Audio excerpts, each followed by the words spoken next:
Welcome to சுடுதண்ணி. இன்னைக்கு நம்ம வீடியோல வெஜ் மக்கானி எப்படி பண்றதுன்னு பார்க்கலாம். இது எல்லா விதமான புலாவ் கூடயும் ரொம்பவே சூப்பரா இருக்கும். அதுவும் இல்லாம கீ ரைஸ், ஜீரா ரைஸ் இந்த மாதிரி ரைஸ் கூட அல்டிமேட்டான காம்போவா இருக்கும். இது ஒரு பர்ஃபெக்டான லஞ்ச் பாக்ஸ் ரெசிபி. இதோட இன்க்ரீடியன்ஸை நான் டிஸ்கிரிப்ஷன் பாக்ஸ்ல கொடுக்குறேன். இப்போ வாங்க சேர்ந்து சமைக்கலாம்.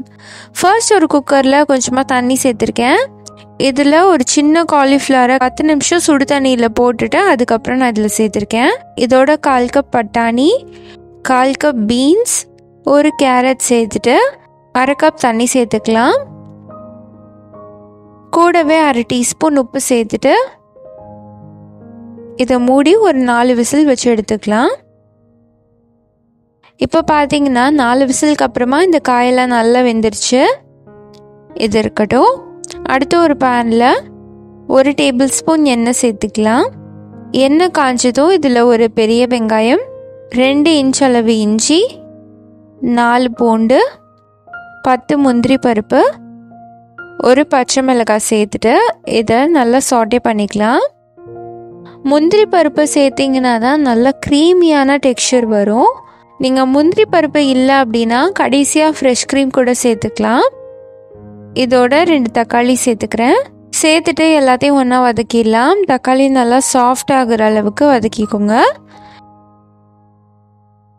இப்போ இது கூட 1/2 டீஸ்பூன் மஞ்சள் தூள், 1 டீஸ்பூன் மிளகாய் தூள் சேர்த்துட்டு அதையும் நல்லா வதக்கிடலாம்.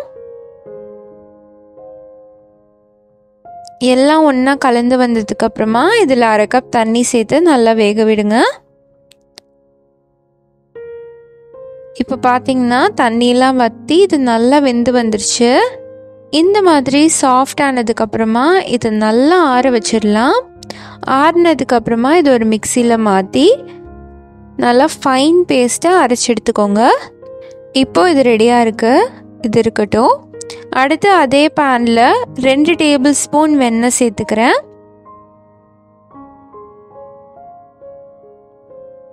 சேர்த்துட்டு இதில் 1 டீஸ்பூன் சீரகம் சேர்த்துக்கலாம்.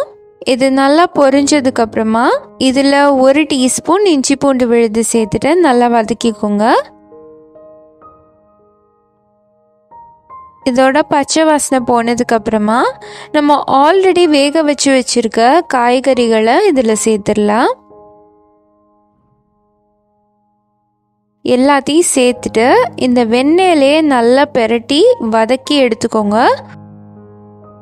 இந்த மாதிரி பட்டர்லேயே நம்ம ஃப்ரை பண்ணும்போது வெஜிடபிள்ஸ் நல்ல ஒரு ஃப்ளேவர் கொடுக்கும். நல்லா இந்த மாதிரி பெரட்டி வதக்குனதுக்கப்புறமா நம்ம அரைச்சி வச்சுருக்க பேஸ்ட்டு இதில் சேர்த்துடலாம். மிக்ஸி அலசி அந்த தண்ணியோடு சேர்த்துக்கோங்க. சேர்த்துட்டு நல்லா மிக்ஸ் பண்ணி விட்டுடலாம். இது நல்லா கொதிச்சு வரட்டும்.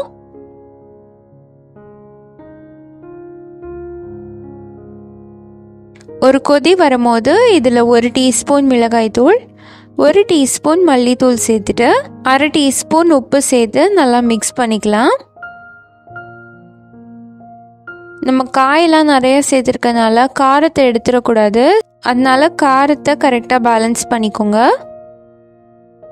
நல்லா மிக்ஸ் பண்ணிக்கலாம்.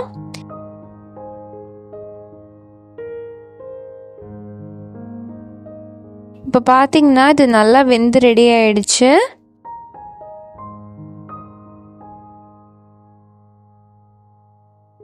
இப்போ லாஸ்ட்டாக இதில் கொஞ்சமாக கஸ்தூரி மேத்தியை இந்த மாதிரி க்ரஷ் பண்ணி சேர்த்துக்கிறேன். அவ்வளோதான், இது ரெடி ஆயிடுச்சு. இதை நம்ம இறக்கிடலாம்.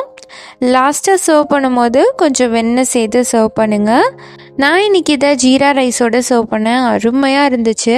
ஜீரா ரைஸ் மட்டும் இல்லை, இது எந்த வகையான புலாவ் கூடயும் சூப்பராக இருக்கும். அது மட்டும் இல்லாமல் வெஜிடபிள் பிரியாணி கூட நீங்கள் இதை ட்ரை பண்ணலாம். ஸோ கண்டிப்பாக இந்த காம்போவை ட்ரை பண்ணி பார்த்துட்டு எப்படி இருந்துச்சுன்னு சொல்லி கமெண்ட்டில் சொல்லுங்கள். இந்த வீடியோ உங்களுக்கு பிடிச்சிருந்தால் லைக் பண்ணுங்கள். சுடுதண்ணி சேனலை சப்ஸ்கிரைப் பண்ணுங்கள். தேங்க்யூ.